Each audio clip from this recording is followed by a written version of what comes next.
ভজনিতাই গৌর রাধে শ্যাম জপ হরে কৃষ্ণ হরে রাম ভজনিতাই গৌর রাধে শ্যাম জপ হরে কৃষ্ণ হরে রাম। ওম যস্য প্রসাদাৎ ভগবৎ প্রসাদো যস্য প্রসাদান্নগতি কুতোপি ধ্যায়ং স্তুবংস্তস্য যশস্ত্রী সন্ধ্যা বন্দে গুরু শ্রী চরণারবিন্দ্যম ভজনিতাই গৌর রাধে শ্যাম জপ হরে কৃষ্ণ হরে রাম। জয় নিতাই।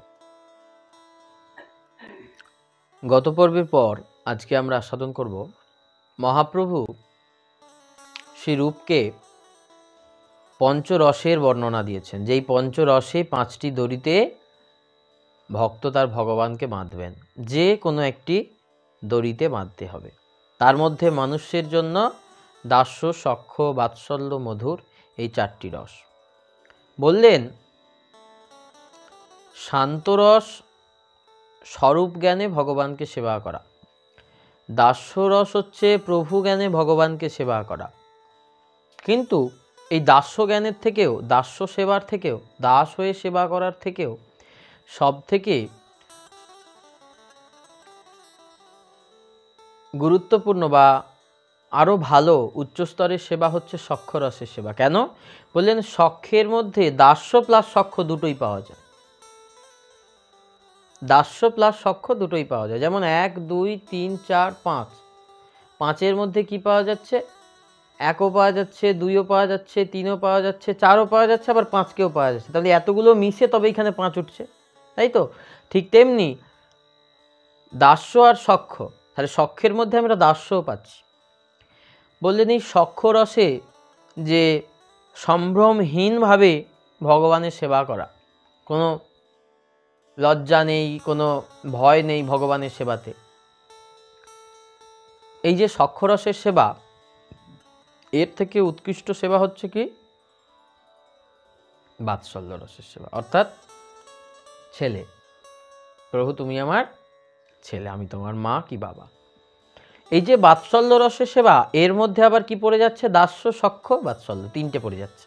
তাহলে এইটা আরো 3টের মিশ্রণ। দাস্য, সখ্য, বাৎসল্য 3টের মিশ্রণ হয়ে বাৎসল্য হচ্ছে। এই বাৎসল্য থেকেও যেটা উৎকৃষ্ট মানের সেবা, সেটা হলো মধুর রসের সেবা। বললেন মধুর রসে কৃষ্ণ নিষ্ঠা সেবায় অতিশয়, সখ্যে অসংকোচ লালন মমতাধিক হয়। কান্তভাবে নিজঙ্গ দিয়া করেন সেবন, অতএব মধুর রসে হয় পঞ্চগুণ। মধুর রসে কি হচ্ছে? কৃষ্ণ নিষ্ঠা, শান্ত পাওয়া যাচ্ছে, দাস্য পাওয়া যাচ্ছে, সখ্য পাওয়া যাচ্ছে, বাৎসল্যও পাওয়া যাচ্ছে, আবার মধুর রসও পাওয়া যাচ্ছে। তাই বললেন মধুর রসে হয় পঞ্চগুণ। এই 5টা গুণ দিয়ে মধুর রসের সেবা। তাই এই মধুর রস সব থেকে চমৎকার রস। ভগবান শ্রীকৃষ্ণকে ভালোবাসার জন্য এই মধুর রস হচ্ছে সব থেকে উৎকৃষ্ট পথ। এই মধুর রসের ভালোবাসা হচ্ছে সব থেকে উৎকৃষ্ট ভালোবাসা। মধুর রসটা কি রকম? তুমি আমার প্রিয়তম, আমি তোমার প্রিয়তম। এই যে তুম হামারে থে প্রভুজি, তুম হামারে হো, তুম হামারে হি রহোগে, ও মেরে প্রিয়তম। তুমি আমার ছিলে, তুমি আমার আছো, তুমি আমারই থাকবে হে প্রিয়তম। এই যে সেবা, এটা হচ্ছে মধুর রসের সেবা। এই বলে মহাপ্রভু শ্রীরূপ গোস্বামীকে সাংকেতের দ্বারা সমস্ত কৃষ্ণ ভক্তি তত্ত্ব আস্বাদন করলেন। এই ভক্তি রসের কইল দিগ দর্শন, ইহার বিস্তার মনে করি হো ভাবন। শোনো রূপ, তোমাকে আমি এই কৃষ্ণ ভক্তির দিগদর্শন করালাম, কিছু কিছু সংকেত তোমাকে দিলাম। এইগুলো তুমি মনে চিন্তা করো, দেখবে তোমার মনে এইগুলোর বিস্তৃতি লাভ করবে। যেগুলো আমি তোমাকে একটু একটু বলেছি এগুলো আরো বড় করে তুমি বুঝতে পারবে। যাও তুমি অবিলম্বে বৃন্দাবন চলে যাও, বৃন্দাবনে গিয়ে সেইখানে লুপ্ত তীর্থ উদ্ধার করো। যে সমস্ত তীর্থগুলো লুপ্ত হয়ে গেছে, যে সমস্ত মন্দিরগুলো লুপ্ত হয়ে গেছে, সেইগুলো তুমি উদ্ধার করো। তুমি চলে যাও বৃন্দাবনে। মহাপ্রভু শ্রীরূপ গোস্বামীকে বৃন্দাবনে পাঠিয়ে দিলেন। পাঠিয়ে দিয়ে মহাপ্রভু প্রয়াগ থেকে কোথায় এলেন? বারাণসীতে। মহাপ্রভু বারাণসীতে এসে বসে আছেন। এই মতো অবস্থায় আমরা গত পর্বের সনাতন শিক্ষা পর্বের প্রথম পর্বে প্রথম দিনে আস্বাদন করেছি কি সনাতন গোস্বামী সেই জেল থেকে পালিয়ে নৌকা করে এসে মহাপ্রভুর সাথে বারাণসীতে সাক্ষাৎ হয়েছে। তো মহাপ্রভুর সাথে বারাণসীতে যখন সাক্ষাৎ হয়েছে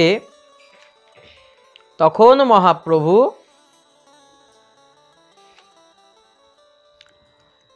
রূপ সনাতনকে বলছেন, সনাতন, কৃষ্ণের অসীম কৃপা কখন যে কার উপর হয় কেউ জানতে পারে না। কেন? বিষয় কূপ হতে তোমায় কাড়িয়ে আনাইল। দেখো কৃষ্ণ এমন কৃপা করেছে, তোমাকে বিষয় কূপ থেকে কেড়ে আজ এই জায়গায় ভিখারি করে নিয়ে এসেছে।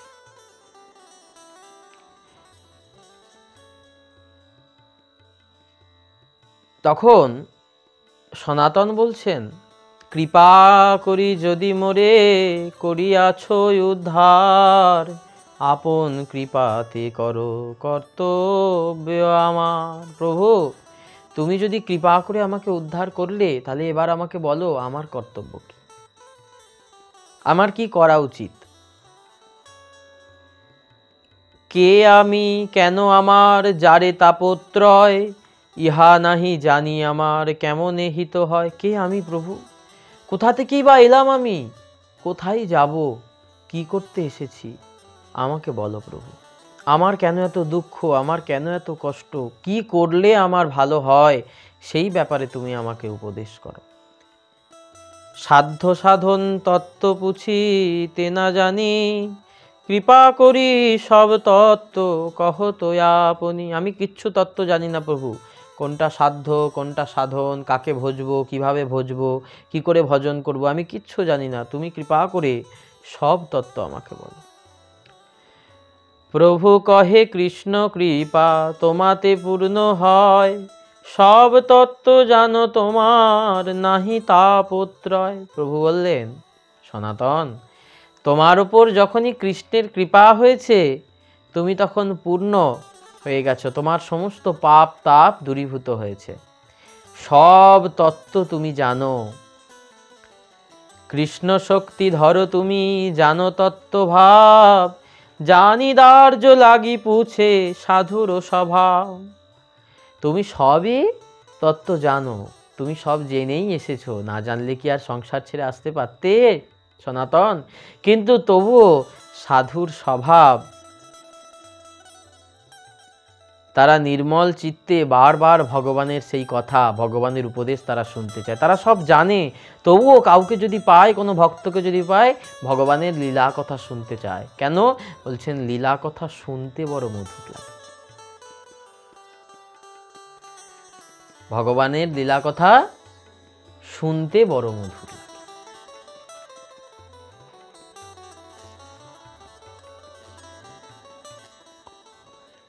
এই হলো সাধুর স্বভাব। শ্রীমদ্ ভাগবতে বলছেন, সধর্মস্যা ববোধায় যেষাম নিবন্দিনী মতিঃ, অচিরাদেব সর্বার্থঃ বিদ্যতে সমভীপ্সিতম। সাধুগণ তাদের বিমল ভজন বিষয়ে নির্বন্ধিনী মতি জন্মে। বলছে আমরা তো ভজন করছি, যারা গুরু কৃপায় ভজন স্তরে উন্নীত হওয়ার চেষ্টায় আছি, যারা সদ্গুরু চরণাশ্রয় করে ভজন করছে, বা যারা সদ্গুরু চরণাশ্রয় করে ভজন করতে করতে সিদ্ধ হয়েছেন, বলছেন সেই সব ব্যক্তিগণ কি করে জানো? মাঝে মাঝে কৃষ্ণ কথা শোনার জন্য একে অন্যের দ্বারে যায়। কেন যায়? কেন যায়?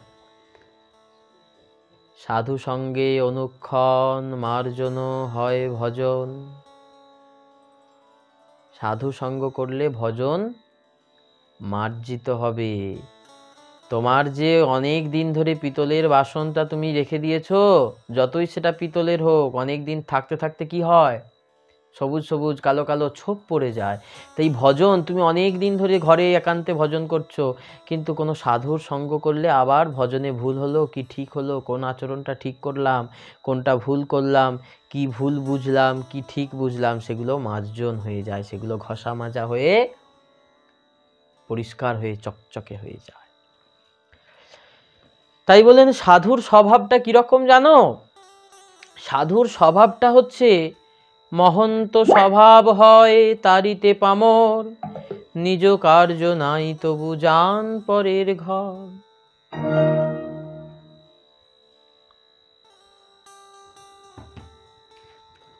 তো মহন্তের স্বভাব কি? যিনি মহন্ত অর্থাৎ যার মোহের অন্ত হয়েছে, এই সংসার মোহ যার কেটে গেছে, যিনি সংসার ত্যাগ করেছেন, তার কাজ কি? মহন্ত স্বভাব হয় তারিতে পামর।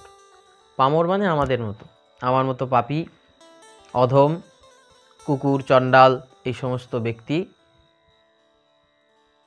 এদেরকে উদ্ধার করার জন্য মহন্তের কাজ। তাই বললেন মহন্তের স্বভাব হয় তারিতে পামর। নিজ কার্য নাই, তার কাজ নাই, কোনো দরকার নাই তার, তবু তোমার বাড়ি আমার বাড়ি আসবেন। কেন যাবেন? বললেন সাধুর প্রয়োজন নাই ভিক্ষা করার, তবুও তিনি ভিক্ষায় বের হন। কেন বের হন জানো? সাধু তার সাধন ভজন নিয়ে তোমার দুয়ারে আসে তোমাকে কৃপা করবে, আর তুমি যখনই তাকে দেবে তখনই তোমার কৃপা আসবে। ভগবানকে বলছেন প্রভু কৃপা করো, প্রভু বলছেন তুমি করো, কৃপা করো প্রভু, তুমি কৃপা না করলে আমি কি করে করব? বলছে না, তুমি না করলে আমি কি করে কৃপা করব? কেন? কৃপা মানে কি? ক্রি শব্দে করা, পা শব্দে পাওয়া। তুমি করো, আমি দেব বলে প্রস্তুত আছি, তুমি না করলে আমি তো দিতে পারবো না। তুমি কোম্পানিতে চাকরি পেয়েছো, তুমি যদি অফিসে না গেলে কোম্পানি মাইনে দেবে? বলে তুমি আগে হচ্ছেন পামর, আমাদের মতো অধম, আমাদের মতো জীবাধমকে উদ্ধার করার জন্য তার আগমন। এ প্রসঙ্গে একটি গল্প বলি, খুব মন দিয়ে শোনো। এক সাধু সদ্গুরুর চরণাশ্রয় করে দীক্ষা নিয়েছেন, ভজন করছেন। করতে করতে তার হঠাৎ মনে হলো, আমি যে দীক্ষা নিলাম, আমি যে ভজন করলাম, এর সার্থকতা কি? আমি যে মানুষ হয়ে জন্মালাম, আমি যে মানুষ হয়ে জন্মে কৃষ্ণচরণ আশ্রয় করলাম, এর সার্থকতা কি? আমি যদি দুটো মানুষকে কৃষ্ণ ভক্তির পথে নাই টেনে আনতে পারলাম, আমার সদ্গুরুর চরণাশ্রয় করে নামের আশ্রয় নিয়ে কি লাভ হলো? আমার তো কোনো লাভ হলো না। আমি যতটুকু ভজন করলাম তার কিছু অংশ যদি কারোর মধ্যে সঞ্চার করে যেতে না পারলাম, তো আমার ভজন করে কি লাভ হলো? আমি তো একা খেয়ে গেলাম। বাবাজি মশাই বারবার বলেছেন, ওরে শিয়াল কুকুরেও তো খায়, তুই কি শিয়াল কুকুরের মতো খাবি? শিয়াল কুকুর যখন যা পায় সেটা খেয়ে নেয়, কারোর কথা ভাবে না। কিন্তু তুই তো মানুষ, যে অপরকে খাইয়ে নিজে খায় সেই তো মানুষের খাওয়া খায়। বললেন ভজন যে নিজে করে এবং অপরকে করতে শেখায়, অপরকে করতে পরামর্শ দেয়, সেই প্রকৃত ভজনকারী। কারণ শিক্ষক তিনি, যিনি নিজে শিখে অপরকে শেখান। তাই বললেন আমার ভজনটা কি করে সার্থক হবে? আমি যে দীক্ষা নিলাম, আমি যে ভজন করলাম, তাহলে কি করতে হবে? বলছে এমন একটা জায়গায় আমি যাব, এমন একটা জায়গায় আমি যাব যে জায়গার মানুষ কখনো ভজনের নাম পর্যন্ত শোনেনি। চরম বিষয়াসক্ত জীব যেখানে আছে, সেই রকম কোনো একটা জায়গায় আমি গিয়ে তাদেরকে বিষয়কূপ থেকে উদ্ধার করব। তবেই জানবো আমার ভজন প্রকৃত সার্থক হয়েছে। এই বলে সেই সাধু চলেছেন। অনেক দিন তো ঘরের কোণে বসে ভজন করলাম, এবার একটু যাই। যেতে যেতে এমন একটা গ্রামে এসে উপস্থিত হলেন সেই সাধু, যে গ্রামে বড় বড় লোকের বাস, চরম ধনী মানুষ, সবার কত বিঘে জমি, গোলা ভরা ধান, বড় বড় পুকুর, দোতলা তিনতলা বাড়ি, বিরাট বড় লোকের গ্রামে এসে হাজির হলেন, যে গ্রামের মানুষ কখনো হরি নাম করেনি, হরি নাম সম্পর্কে জানে না। সেই গ্রামে কোনো মন্দির নেই, অথচ বড় বড় অট্টালিকা আছে। সাধু ভাবলেন এইটাই হচ্ছে আসল জায়গা আমার হরিনামের মহিমা প্রকাশ করার। দেখো হরিনামের কি মহিমা, এইটা প্রকাশ করার এই একমাত্র জায়গা আমি পেয়েছি, প্রভু কৃপা করে আমাকে দিয়েছেন। আমি আজকে প্রভুর চরণে প্রণাম করে দেখিয়ে দেব হরিনামের কি মহিমা। এই বলে সেই সাধু গিয়ে, তখনকার দিনের গ্রাম তো একটাই টিউবওয়েল, সবাই সেই জায়গায় আসে জল আনতে কলসি করে। বললেন এই জায়গায় সবাই আসে, এমন জায়গায় বসতে হবে যেন সবাই আমায় দেখতে পায়। তাহলে কোথায় বসবো? বলে যেখানে সবাই আসে ওই রকম একটা জায়গায় বসতে হবে। তো উনি সেই কলতলার পাশে একটি বট গাছ ছিল, তার পাশে বেদি করে বাঁধানো ছিল, যেখানে মানুষ গরমকালের দিনে বসে হাওয়া খেত। সেই জায়গাটায় বসে নাম শুরু করেছেন, উচ্চৈঃস্বরে নাম করছেন, কারোর দিকে তাকাচ্ছেন না, নাম করছেন। সব বউগুলো জল আনতে এসেছে। আরে দেখেছো নাদুস নুদুস চকচকে চেহারা, করতাল বাজিয়ে নাম করছে, ভালোই তো। রাত বিকেল হয়ে গেল, সকাল থেকে বিকেল হয়ে গেল, নাম ছাড়েনি। যে যার কলে জল আনছে, চলে যাচ্ছে। আর ওরা তো কখনো এ করেনি, ভগবানের ভজনের দিকে যায়নি, ওরা কোনো সম্মানও করছে না। রাত হয়ে গেছে, তখন রাত 12টা। সাধু বলছে আজকে যদি আমি এই নাম করে কাউকে যদি আমার কাছে আনতে না পেরেছি, নামের প্রভু, নাম প্রভু, এই নাম দিয়ে যদি তুমি ভক্তদের চিত্ত দর্পণ মার্জিত করতে না পেরেছো, আমি এই নাম করতে করতে প্রাণ ত্যাগ করবো। আমি জলস্পর্শ করব না, আমি মলমূত্র ত্যাগ করতে উঠবো না, আমি প্রাণ ত্যাগ করবো। এইভাবে সেই নাম করছেন, উচ্চৈঃস্বরে করতাল বাজিয়ে নাম করছেন। হঠাৎ করে মাঝরাত্রিতে একটা বাড়ির লোক ঘুম ভেঙে উঠে বসেছে। কি হলো কি হলো? বলছে দেখো কি মধুর স্বরে এই রাত্রের নির্জনতা, এই রাত্রের গহন নিশির নির্জনতা ভেঙে একটা মধুর সুর ভেসে আসছে না?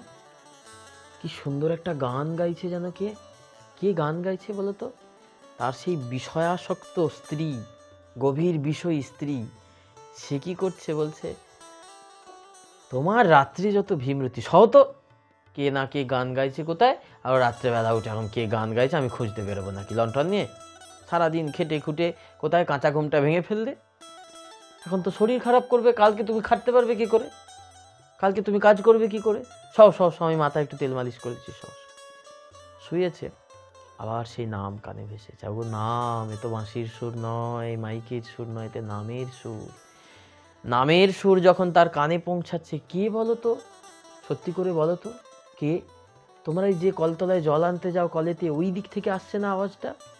আরে আর বলো না, ওই এক পোড়ামুখ মিনসে এসে ওইখানে বসে আছে, বসে বসে সে কি চিৎকার করছে, সারা সকাল থেকে চিৎকার করছে। দেখো বলছে পোড়ামুখ মিনসে নয়, কে? বলছে ওই এক সাধু বাবাজি কোত্থেকে এসেছে, আমদানি হয়েছে, ওখানে এসে ঘাটি গেড়েছে, সে আর ওঠে না। দেখি মলমূত্র ত্যাগ করতে যায় না, জলও খায় না, খায়ও না কিছু। বলছে সারাদিন কিছু খায়নি, তোমরা তাকে খেতেও দাওনি?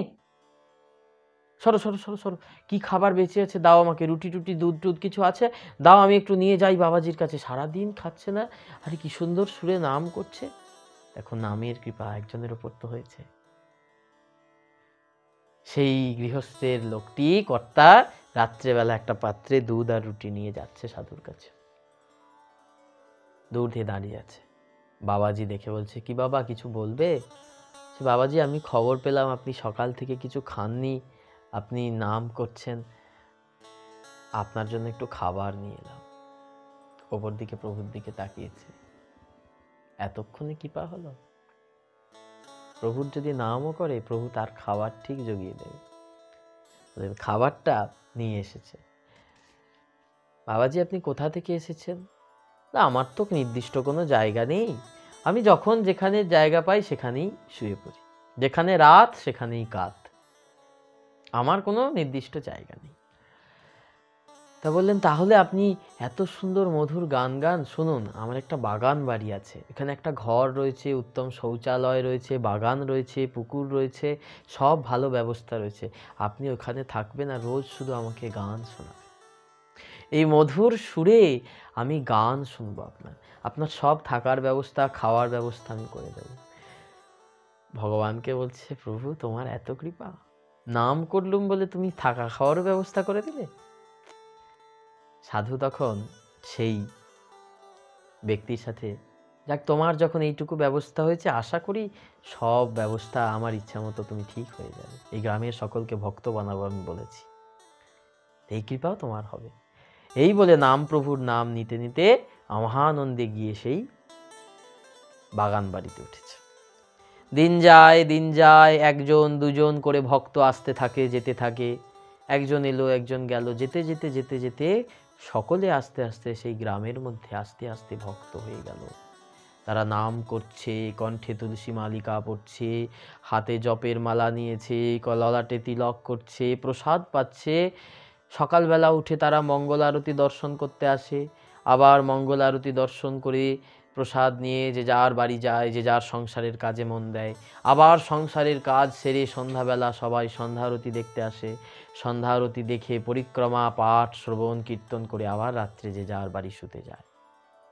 এইভাবে মহানন্দে গ্রামের সকলে ভক্ত হয়ে গেল ওই একজন সাধুর কৃপায়। কিন্তু ওই গ্রামের সীমানায়, গ্রামে ঢোকার মুখে এক বৃহৎ বড়লোক, সব থেকে বড়লোক গ্রামে, তার বিদেশে শহরে ব্যবসা, সে ভক্ত হতে পারেনি, সে কখনো আসেনি। তখন সাধু ভাবছে, গ্রামের সবাই ভক্ত হয়ে গেল, ওরাই ভগবানের কৃপা পাবে না। সাধুর স্বভাব হয় তারিতে পামর, নিজ কার্য নাই তবু যান পরের ঘর। সাধু বললেন, আজকে ওর বাড়িতে আমি ভিক্ষায় যাব, আমার অভাব কিছু নেই, গ্রামে সবাই তো ভক্ত। সাধু বাবার খাওয়ার জন্য কেউ না কেউ কিছু না কিছু সকালবেলা ঠিক দিয়ে যায়, কারোর জমির ফসল, কারোর জমি চাষের ধান, কারোর এই ওই, সবাই দিয়ে যায়, সাধুর অভাব হয় না, ভগবানের কৃপায় ভগবানের সেবার জন্য দিয়ে যায়। সাধু বললেন, আমার তো অভাব নাই, কিন্তু অভাব ওর আছে। কিসের অভাব? হরিনাম প্রেমের অভাব। কিন্তু আমার কাছে তো হরিনাম প্রেম কিঞ্চিত আছে, আমি তাকে দিতে যাব। এই বলে সকালবেলা সেই সময় সেই বাড়ির কর্ত্রী গিন্নি দাঁত মাজছে, দাঁড়িয়ে দাঁড়িয়ে নিম দাঁতনটা নিয়ে দাঁতে ঘষছে, দরজায় ঠক ঠক। ভজ গৌরাঙ্গ কহ গৌরাঙ্গ, লহ গৌরাঙ্গের নাম রে। ভজ গৌরাঙ্গ কহ গৌরাঙ্গ, লহ গৌরাঙ্গের নাম রে। কে? ভেতর থেকে বেরিয়ে এসেছে, মা আমি এসেছি। সে বাবা, বেশ তো চাকুম চুকুম চিকচিকে গতর বানিয়েছ, তা ভিক্ষে করে খাচ্ছ কেন? খাটতে পারো না?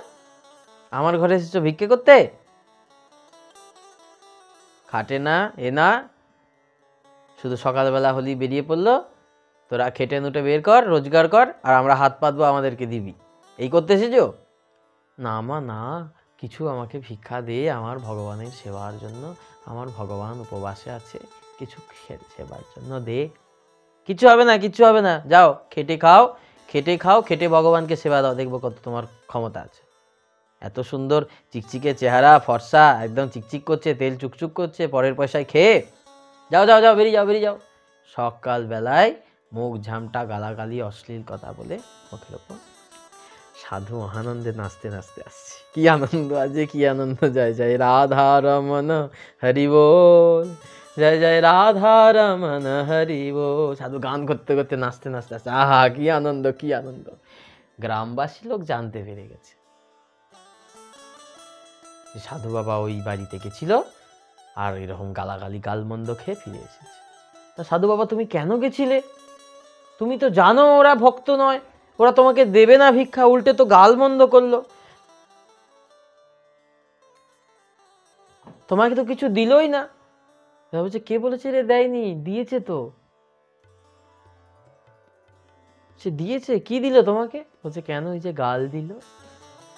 বলে, লোকের বাড়ি গেলাম, বললে চাল দিল, ডাল দিল, যে গাল দিল, দিয়েছে তো। ও তো দিয়েছে তো, আর যদি তুমি যাও আমরা কিন্তু অন্য ব্যবস্থা করব। সাধু বাবা বলছে আচ্ছা আচ্ছা ঠিক আছে, আমি আর যাবো না। এই মতো অনেক দিন কেটে গেল, সেই সাধু বাবা আর যায় না, লোকও ভুলে গেল এই ঘটনাটা। এবার যখন সবাই ভুলে গেছে, একদিন সাধু বাবা সকালবেলা আবার নাম করতে করতে যাচ্ছে, ভজ রাধা কৃষ্ণ গোপাল কৃষ্ণ, কৃষ্ণ কৃষ্ণ বল মুখে। দরজায় গিয়ে ঠক ঠক ঠক ঠক, কে? দরজা খুলে বলছে, মা তুমি আবার এসেছো? তোমাকে না বারণ করলাম সেদিনকে, এত কথা বললাম, তোমার লজ্জা নেই? হ্যাঁ গো, তোমার মানুষের চামড়া তোমার গায়ে নাই? তোমাকে এত করে কথা বললাম, তুমি আবার এসেছো আজকে? হ্যাঁ মা, আমারও ভগবানের সেবার জন্য কিছু দে না। সকালবেলা ঝি উনুনে পাঁশ কাটছিল, ছাই, এক মুঠো ছাই নিয়ে সাধুর হাতে, গায়ে, মাথায়, মুখে ছিটিয়ে ফেলে দিয়েছে। যা নিজে এখান থেকে, আর কোনোদিন এই দুয়ারে আসবি না, আমার বেরিয়ে যায় এখান থেকে। সকাল তো হলোই, তোদের একবারে জ্বালাতন শুরু হয়ে গেল। বেশ ছিল, সবাইকে ভিখারি বানিয়ে দিয়েছে গ্রামে এসে। যার আছে সেও ভিক্ষে করছে, আর যার নাই সেও ভিক্ষে করছে, সবাইকে শুধু দাও একটা সাধুর জন্য। এই বলে গালাগালি দিয়ে দুটো ছাই দিয়ে সাধুও নাচতে নাচতে আসছে, কি মজা আজকে দিয়েছে, আজকে দিয়েছি, কি মজা। লোকেরা জানতে পেরেছে। তুমি কেন আবার গেছিলে? তুমি সাধু বাবা আবার কেন গেছিলে? বলছে, ওরে মাঝে মাঝে যেতে হয় ওরকম লোকের বাড়ি, তোরা বুঝবি না, এর মধ্যে কাজ আছে, এটা হচ্ছে ওষুধ, একটু একটু করে ডোজ দিতে হয়। তা গেলে যে কি দিল? বরণ করেছিল? বলছে না, বরণ তো করেনি, আজকেও সেই করেছিল, কিন্তু আজকে একটা ভালো জিনিস দিয়েছে, যে ছাই। বলছে ছাই দিয়ে কি হবে? বলছে ছাই দিয়ে কি হবে জানিস, আমার ওই ভগবানের যে বাসন কোসনগুলো আছে, ওই ছাই দিয়ে আমি প্রতিদিন মাজবো ভগবানের, এটাও তো ভগবানের সেবায় লাগবে। বললেন সাধুকে যাই দাও সেটাই ভগবানের সেবায় লাগবে, এই জন্য বললেন সাধুকে দাও, কেন যাই কিছু দাও, সেটা ভালো হোক খারাপ হোক, জানবে সেটা ঘুরে ফিরে কোথায় যাবে? ভগবানের সেবা। তাই বললেন যিনি প্রাপ্ত অর্থ, প্রাপ্ত বস্তু দিয়ে ভগবানের সেবায় লাগান, এই বলছে দান কোথায় করবে, বুঝে শুনে দান করো। অপাত্রে দান করলে তোমায় নরক ভোগ করতে হবে, রাজা যযাতি। অপাত্রে দান করলে নরক ভোগ করতে হবে, সুপাত্রে দান করতে হবে। বললেন যে দান করলে সেটা ভগবানের সেবায় লাগবে, সেই জায়গায় দান করবে। তোমার ঘরে এলো, তুমি ভিক্ষা চাইলে, সে সেই টাকাটা নিয়ে গিয়ে মদ খেয়ে নিল, সে সেই টাকাটা নিয়ে গিয়ে হচ্ছে যে ফুর্তি করলো, সে সেই টাকাটা নিয়ে গিয়ে সংসারে লাগিয়ে দিল না, সে যখন ভগবানের সেবায় লাগবে তবে তোমার কল্যাণ হবে, নাহলে সেই দানটা কিন্তু তোমার অপাত্রে চলে নষ্ট হয়ে গেল।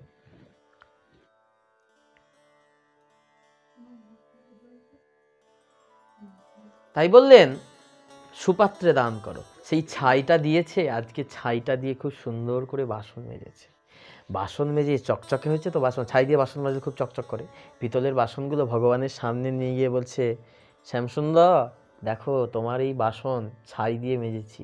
এই ছাইটাকে দিয়েছে বলো তো? ওই যে গ্রামের শেষে ছিল, সেই যে বাড়ির বড়লোক, যাদের শহরে ব্যবসা, ওই কর্তার গিন্নি দিয়েছে। আজকে তোমার তার দেয়া ছাই দিয়ে তোমার বাসন মেজে যেমন চকচকে করেছি প্রভু, এটা তো তোমার সেবায় লেগেছে, তুমি তো ঋণী।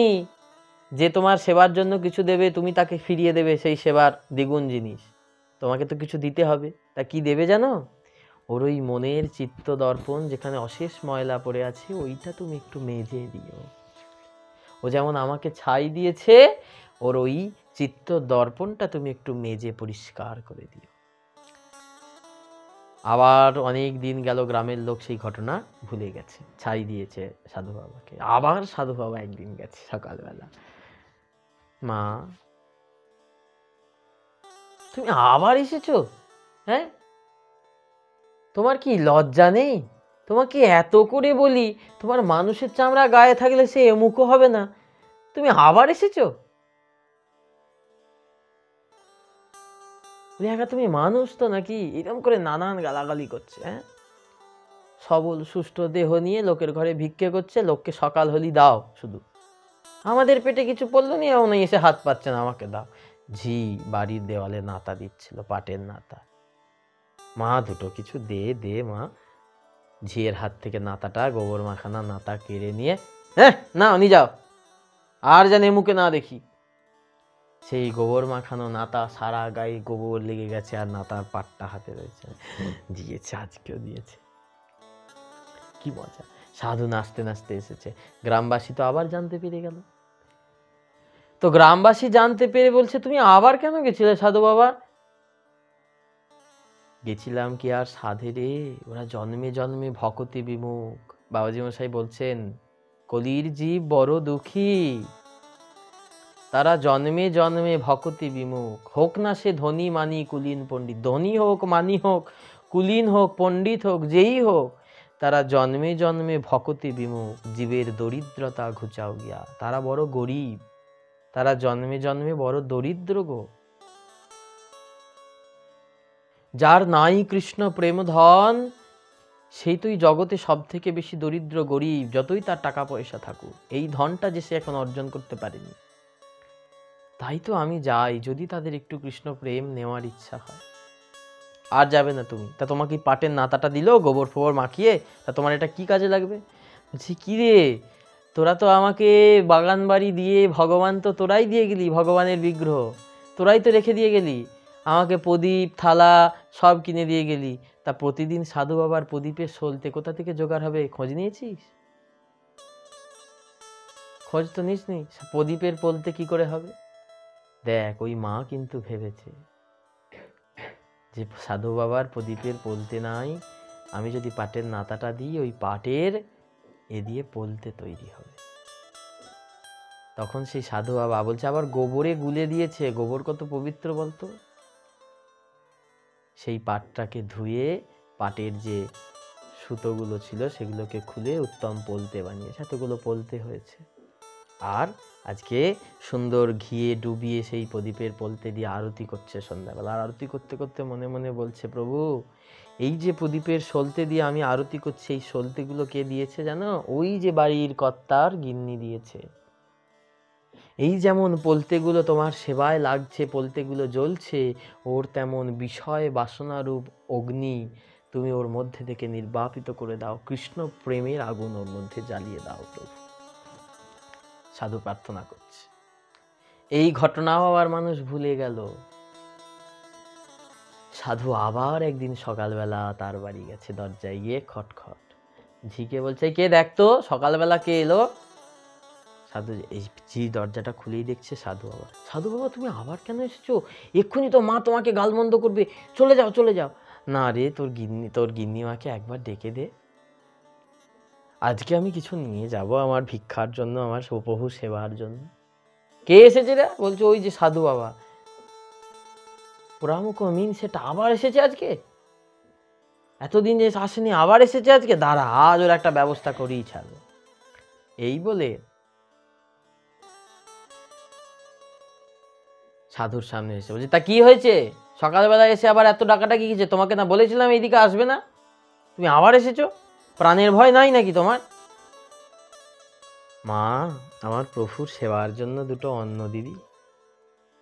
বাবা, এত কিছু দিলাম তাতে হয়নি, এখন আবার অন্ন চাই? যাক, ঠিক আছে, অনেকদিন কিছু খাইনি আমার প্রভু, একটু অন্ন দে না, চাল দুটো। পায়রাকে খেতে দেওয়ার জন্য আতপ চালের খুদ রাখা ছিল, 2 মুঠো খুদ নিয়ে এসে নিয়ে যাও। আর যদি এমুখো দেখেছি, এবার কিন্তু ঠ্যাং ভেঙে হাতে ধরিয়ে দেবো। সাধু বলছে, নাচতে নাচতে যাচ্ছে। দেখো, প্রথম দিন গেছিল গাল দিয়েছে, দ্বিতীয় দিন পাঁচ দিয়েছে, ছাই দিয়েছে, তারপরের দিন গোবরের নাতা পাটের নাতা দিয়েছে। বলছে আজকে দেখো চাল দিয়েছে।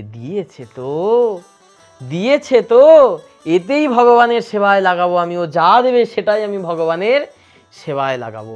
এই বলে সেই সাধু নাচতে নাচতে ঘোষপাড়ায় গেছে, গিয়ে একটু দুধ ভিক্ষা করেছে, একটু মিছরি ভিক্ষা করেছে। সেই দুধ মিছরি নিয়ে সে উত্তম পরমান্ন প্রস্তুত করে ভগবানকে ভোগ লাগিয়েছে। বলছে, প্রভু, ওই বাড়ির গিন্নিমা তোমার জন্য আজকে আতপ তণ্ডুলির খুদ দিয়েছে, তোমার জন্য সেই দিয়ে আমি পায়েস বানিয়েছি, পরমান্ন বানিয়েছি। তুমি প্রসাদ পাও, আর এই পরমান্নের মধুরতা ওর হৃদয়ে পৌঁছে দাও। পরমান্ন কেমন মধুর! ভোগ দিয়ে ভগবানকে শয়নে দিয়ে যখন নিজে পেতে যাবে, ভাবছে তার বাড়ি থেকে অন্নটা নিয়ে এলাম, আর তাকে একটু প্রসাদ দেব না?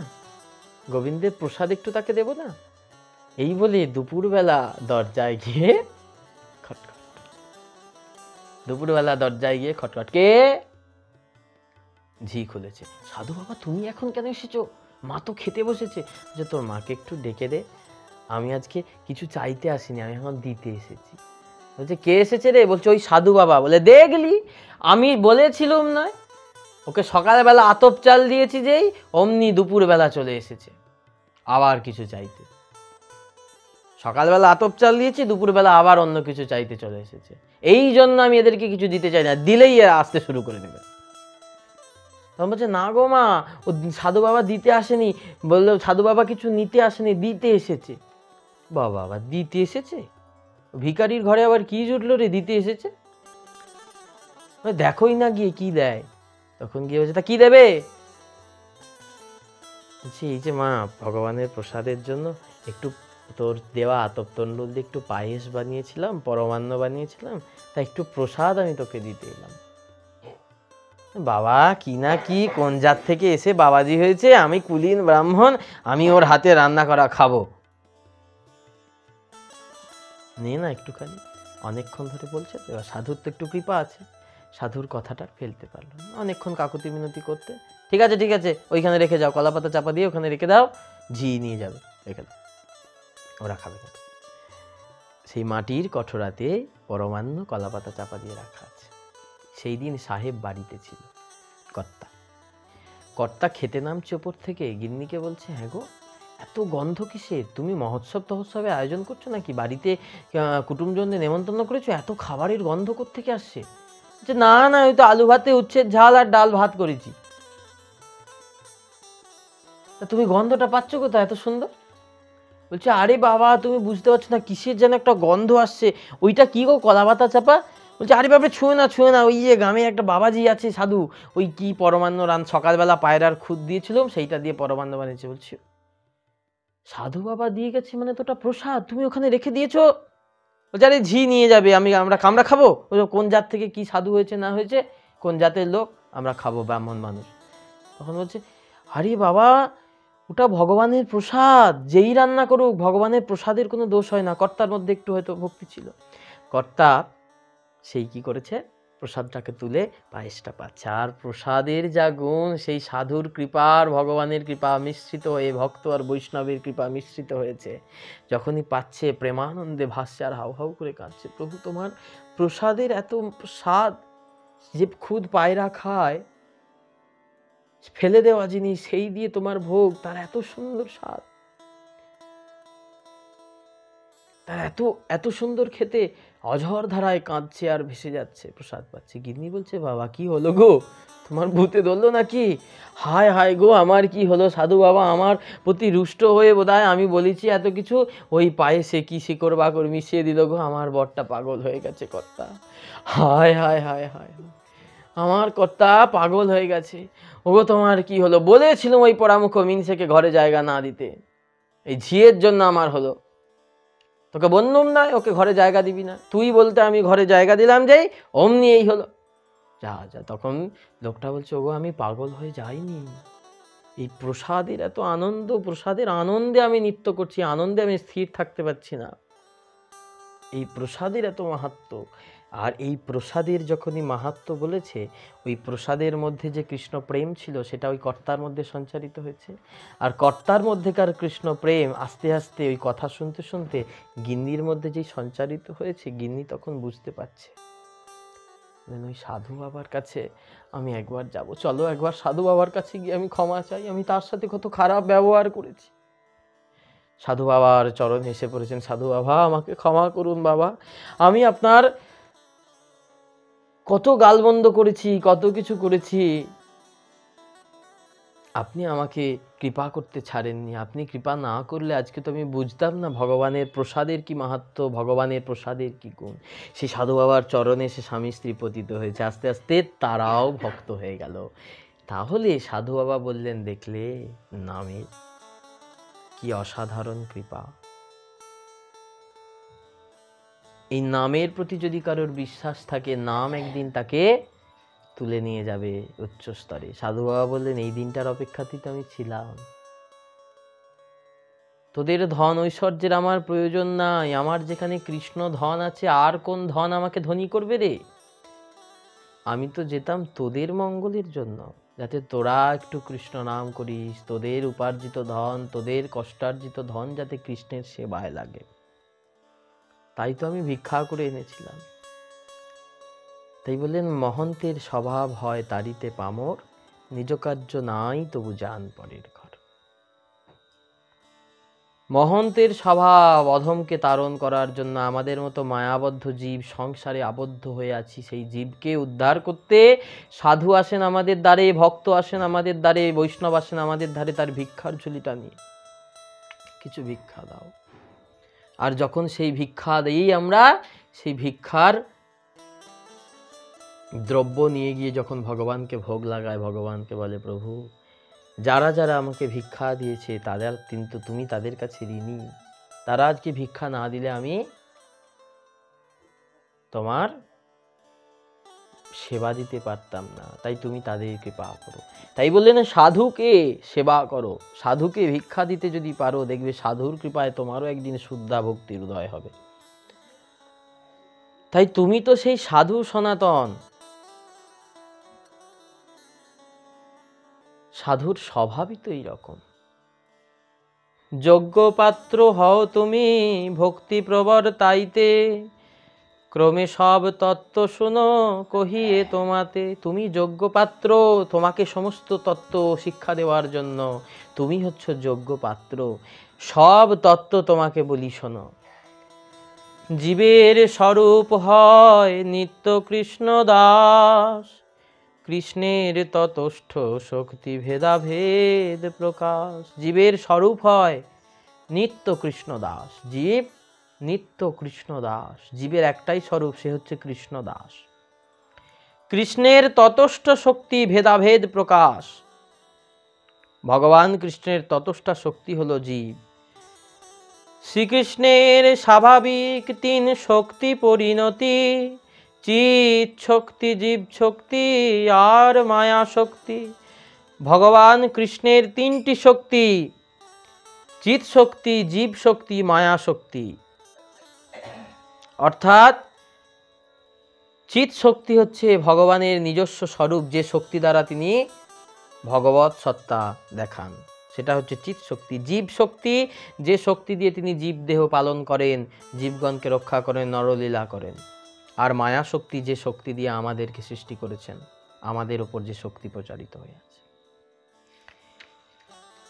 তাই বললেন ভগবানের এই তিন প্রকার শক্তি,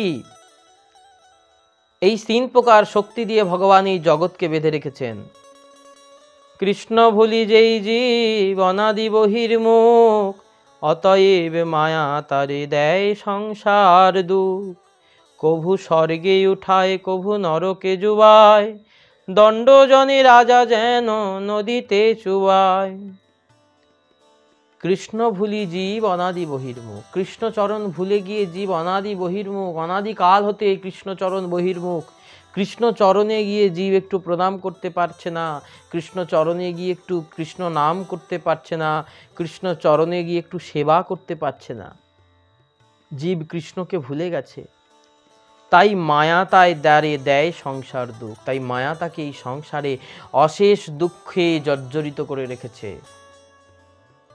বললেন ওই লোকটি তো কৃষ্ণ ভজন করে না, কিন্তু ওর তো প্রচুর টাকা, ওর তো প্রচুর সম্পত্তি, ওর তো প্রচুর ঐশ্বর্য, কিন্তু ও তো কৃষ্ণ ভজন করে না। তাহলে ভগবানকে ভজন না করলেই বোধহয় বড় লোক হচ্ছে। বললে তুমি ভগবানকে ভজন কেন করবে, কিসের জন্য করবে? বড় লোক হওয়ার জন্য না, সুস্থ থাকার জন্য না, মানি সম্মানী জ্ঞানী পণ্ডিত হওয়ার জন্য? বললেন না, কৃষ্ণকে ভালোবাসি তাই কৃষ্ণ ভজন। এছাড়া তো আমার আর কোনো উদ্দেশ্য নেই। উদ্দেশ্য যুক্ত ভালোবাসা তো কাম, যে ভালোবাসার মধ্যে চাওয়া পাওয়া আছে সেটা তো কাম, সেটা ভালোবাসা না। কৃষ্ণকে ভালোবাসি, কৃষ্ণের কাছ থেকে কিছু চাই না আমার। কৃষ্ণ সুখী হলেই আমি সুখী। তাই বলেন অতএব মায়া তারে দেয় সংসার দুঃখ, কভু স্বর্গে উঠায় কভু নরকে ডুবায়। কখনো তাকে স্বর্গ সুখ ভোগ করায়, কখনো আবার তাকে নরকে নিয়ে যায়।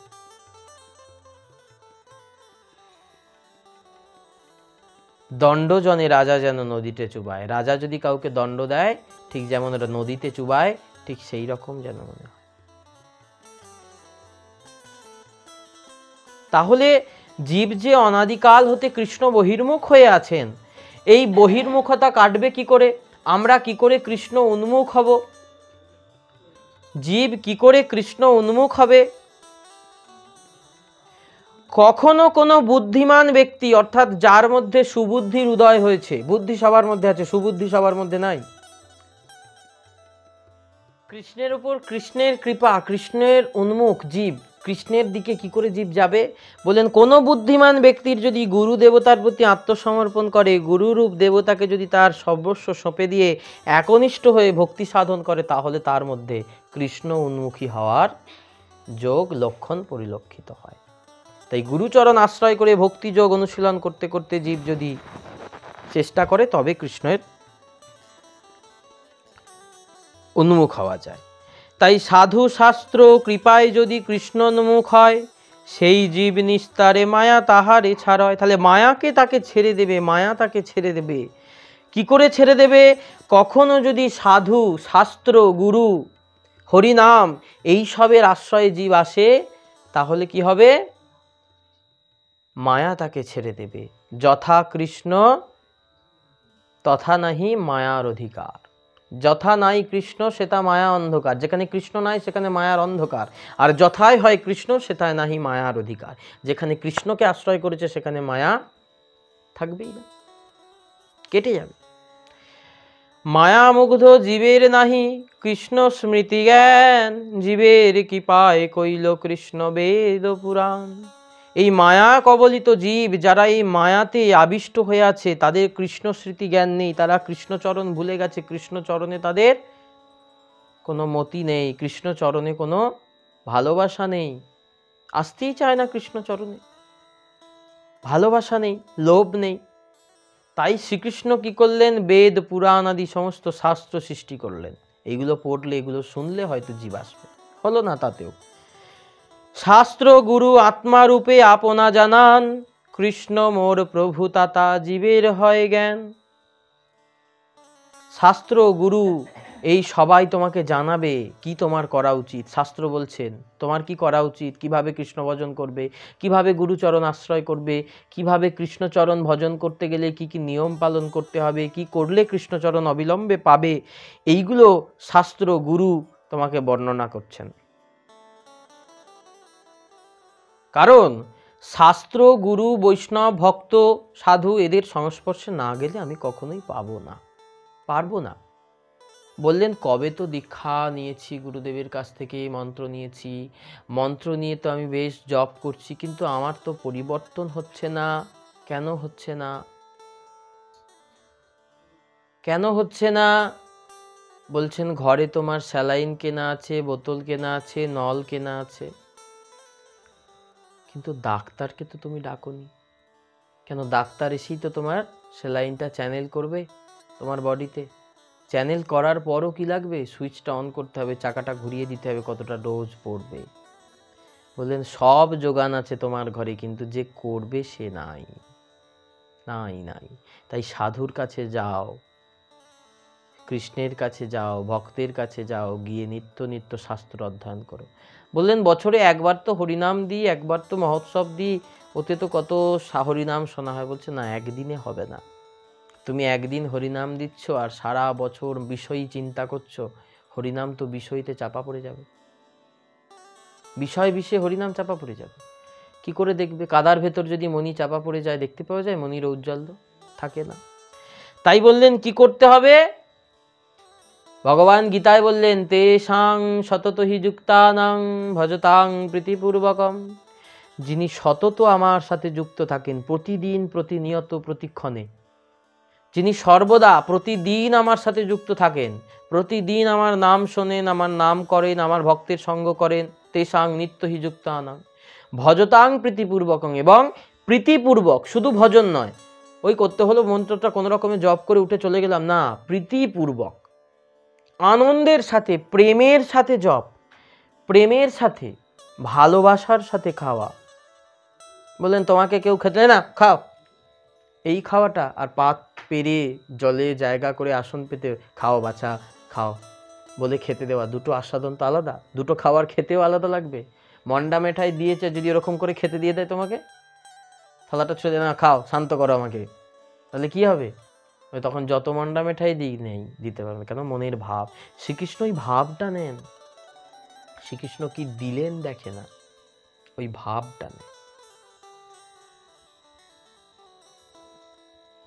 তাই জন্য ভগবান শাস্ত্র গুরু এদেরকে পাঠান, যাও তোমরা আমার প্রতিনিধি রূপে জগতে বিচরণ করো, তোমরা আমার প্রতিনিধি রূপে জগতে বিচরণ করো। বিচরণ করে কি করবে? আমার নাম জীবের মধ্যে ছড়াবে, আমার নাম উপদেশ করবে জীবকে, আমার লীলার কথা জীবকে শোনাবে, জীব তবে আমার দিকে আসবে, আমার ভজন করবে। এইটা হচ্ছে সাধু ভক্তের কাজ, যে তারা, কারণ যারা বিষয়ী মানুষ, যারা সংসারে আছে, বিশেষ করে আমরা যারা সংসারে আছি, আমাদের পক্ষে হয়তো এতটাও ভক্তি বা এতটাও সাধন ভজন করা সম্ভব হয়ে ওঠে না, কারণ আমরা তো কর্মব্যস্ত। তাই সাধু আমাদের দুয়ারে আসেন যে তোদের কিছু করতে হবে না, তোদের জন্য আমরা আছি, আমরাই করে দেব, কৃপা। ওই যে সাধু গৃহিণী কি করলো? ছাই দিল, কিন্তু সাধু এসে কি বলল? প্রভু তুমি ওকে কৃপা করো। বললেন সাধুর স্বভাব কখনো কারোর অমঙ্গল চান না, তিনি সর্বদা কৃপা চান, তুমি কৃপা করো, কখনো কারোর অমঙ্গল চান না। এই হচ্ছে সাধু গুণ। তাই এই কৃষ্ণ প্রাপ্তি যদি করতে হয়, কৃষ্ণকে যদি খুশি করতে চাও, কৃষ্ণ ভক্তের চরণে পড়ে যাও, কৃষ্ণ ভক্তের সঙ্গ করো, তবে তোমার উপর কৃষ্ণ খুশি হবেন। কেননা আমার মধ্যে ভক্তি নাই, কিন্তু ভক্তি আছে কার কাছে? কৃষ্ণ ভক্তের কাছে। তাহলে কৃষ্ণ ভক্তের কাছে ভক্তি আছে, আমার কাছে ভক্তি নেই। অর্থাৎ জমিদারের ঘরে যদি আমি কাজ করি, বহু বছর ধরে যে চাকর কাজ করে, জমিদার মরার সময় বলে তোকে ওই ভিটের একটুখানি দিয়ে গেলাম, ওই এক কোণে তুই ঘর করে থাকবি। তাহলে জমিদারের অনেক জমি ভিটে মাটি আছে, সেই জমিদার যাওয়ার সময় কি করলো? একটুখানি সেই চাকরকে দিয়ে গেল। তেমনি ভক্তের অনেক ভক্তি আছে, তুমি যদি ভক্তের চরণ ধরে পড়ে থাকো, যাওয়ার সময় ভক্ত বলে যাবে এই নে আমার একটু ভক্তি তোকে দিয়ে গেলাম। তার সঙ্গ করতে করতেও তোমার মধ্যে ভক্তি সঞ্চার হবে, তখন তোমার মধ্যেও সেই ভক্তি আসবে। বললেন কৃষ্ণ চরণে গিয়ে যেটা পাওয়া যায় না, কৃষ্ণ ভক্তের চরণে সেটা পাওয়া যায়। তাই অবিলম্বে করো কৃষ্ণ ভক্তের সঙ্গ, সাধু সঙ্গ, শাস্ত্র সঙ্গ। তাই কৃষ্ণ বেদ শাস্ত্র, কৃষ্ণ প্রাপ্তির সম্বন্ধ বা ভক্তি প্রাপ্তির সাধন, এই সম্পর্কে সনাতন গোস্বামীকে মহাপ্রভু আরও নানাবিধ উপদেশ করেছেন। সেই উপদেশ আমরা আগামীকাল শ্রবণ করব। আজকের মতো আমাদের মহাপ্রভু সনাতন সংবাদ এখানে বিশ্রাম দেব। জয় নিতাই, জয় গৌর নিতাই, গৌর রাধে শ্যাম, জপ হরে কৃষ্ণ হরে।